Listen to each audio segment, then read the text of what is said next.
जानते हैं कि अभी जो पूरे देश में माहौल चल रहा है, देश के बीजेपी के नेता केंद्र में बैठकर और राज्यों में बैठकर जिस ढंग से झूठ बोल रहे हैं, उस झूठ बोलने के लिए इनको गोल्ड मेडल के कंपटीशन में अलग अलग गोल्ड मेडल मिलना चाहिए। साफ साफ है, 3 बिल इन्होंने किसान के विरोध में पारित कर दिए। इन्हीं की एनडीए के घटक दल खुद आगे बढ़कर इस्तीफा दे रहे हैं। जबरदस्त रिएक्शन है।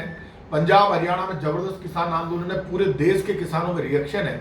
ये आंदोलन तो बढ़ेगा और आप ये मानकर चलिए, केंद्र सरकार को ये समझ लेना चाहिए, सरकार में पार्टियां बदलती है, केंद्र की सरकार में, राज्यों की सरकारों में, लेकिन किसान के मुद्दे पर हमेशा नीति एक होती है। पहली बार ऐसा हुआ है जब किसान के मुद्दे पर बीजेपी झुकने को तैयार नहीं है।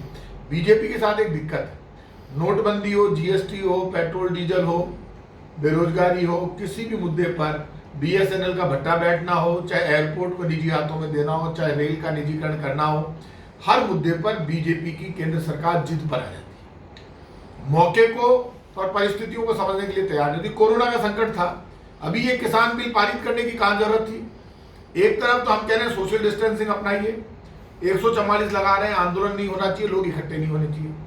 ये बात तो देश की सरकार के समझ में आनी चाहिए।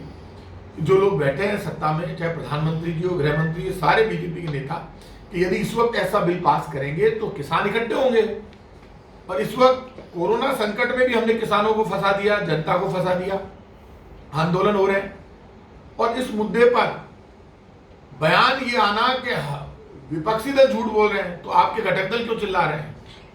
वो इसलिए चिल्ला रहे हैं कि इस बिल के खिलाफ रिएक्शन है और देश के किसान को उद्योगपतियों के हाथ में गिरवी रखना, खेत खलिहान को गिरवी रखना। एमएसपी पर आप कह रहे हैं कि ये हटेगी नहीं, तो आप उसमें कानून में आपने प्रावधान नहीं किया एमएसपी का। और यदि वो उसके खेत पर जाकर उससे टाई अप कर लेता है तो उसके बाद कलेक्टर के नीचे सुनवाई नहीं हो सकती, एसडीएम कलेक्टर के नीचे। हालात बिगड़े हुए हैं।